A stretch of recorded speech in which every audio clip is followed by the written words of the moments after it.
Hai semua, kali ini aku mau masak gepuk basah. Nah ini gepuknya tanpa digoreng ya, dan aku juga tambahin kelapa serundeng biar makin enak dan makin wangi. Ini dimakannya diaduk-aduk sama nasi anget, pakai sambal bajak, aduh manis, pedas, gurih, enak banget deh. Kalau kalian pengen tahu gimana cara aku bikinnya dan apa aja bahan-bahannya, ikutin terus video ini sampai selesai. Sebelum bikin gepuknya, aku akan bikin serundeng kelapanya dulu. Nah ini aku akan sangrai 200 gram kelapa parut. Disangrai menggunakan api sedang aja sambil terus diaduk-aduk sampai kelapanya ini kering dan warnanya kecoklatan seperti ini. Dan kita sisihkan dulu untuk serundeng kelapanya.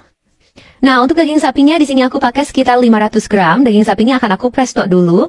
Nah ini kita presto kurang lebih sekitar 20 menit menggunakan api sedang aja ya. Dihitung dari mulai katupnya ini mendesis seperti ini, kita hitung 20 menit. Nah, setelah 20 menit ini udah matang, aku akan keluarkan dulu uap udara yang ada di dalam panci prestonya. Aku ganjel aja pakai spatula biar uap udaranya cepat keluar seperti ini. Nah, kalau misalnya udah nggak ada tekanan uap panas dari panci prestonya, kita harus pastiin lagi ya.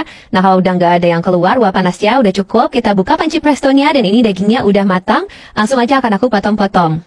Nah, saat kita memotong daging sapi untuk gepuk, pastikan kita mengikuti arah seratnya ya, jangan melawan serat. Kalian bisa lihat di video, ini seratnya ke bawah seperti ini. Jadi kita ikutin aja, kita potongnya juga searah serat ya, biar nanti gepuknya itu nggak gampang hancur.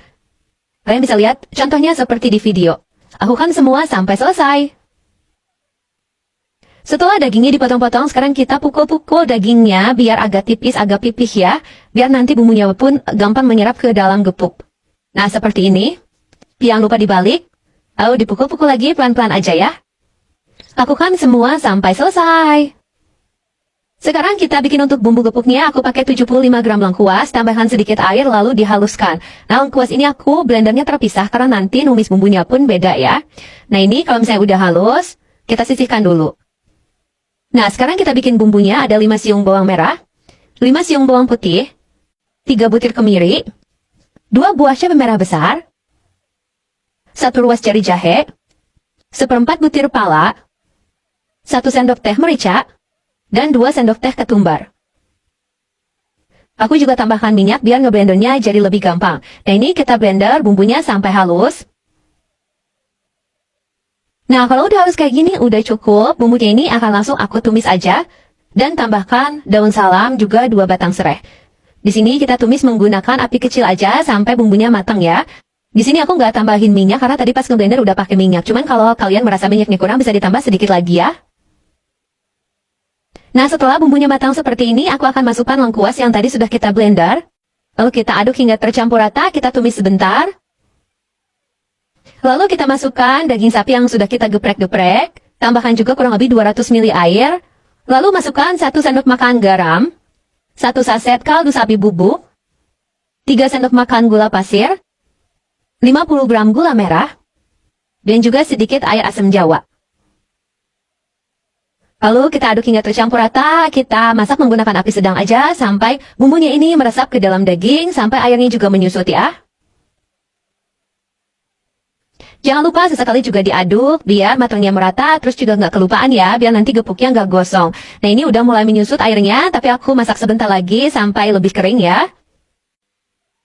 Nah seperti ini bumbunya udah kering. Sekarang aku akan masukkan serundeng yang tadi sudah kita sangrai. Lalu kita aduk hingga semua tercampur rata. Aduk terus sampai serundengnya ini agak sedikit kering. Aduh ini udah wangi banget. Jangan lupa kalian juga cobain rasanya ya. Untuk garam gula itu bisa disesuaikan dengan selera kalian masing-masing. Nah ini rasanya udah enak banget. Ini udah cukup, akan aku matikan aja apinya dan siap buat kita sajikan. Jangan lupa atasnya pakai bawang goreng biar lebih enak ya. Nah ini dia gepuk basahnya udah selesai aku bikin. Ini dimakannya barengan sama sambal bajak. Aduh ini enak banget ya. Untuk resep sambal bajak aku udah pernah share. Nanti aku akan simpan linknya di description box. Nah ini untuk gepuk basahnya manis gurih ditambah dengan sambalnya yang pedas. Diaduk-aduk ke nasi hangat udah deh enak banget ya. Semoga kalian suka sama video ini. Semoga videonya juga bermanfaat untuk kalian yang nonton. Jangan lupa like kalau kalian suka sama video ini. Jangan lupa juga subscribe buat kalian yang belum subscribe. Terima kasih dan selamat mencoba.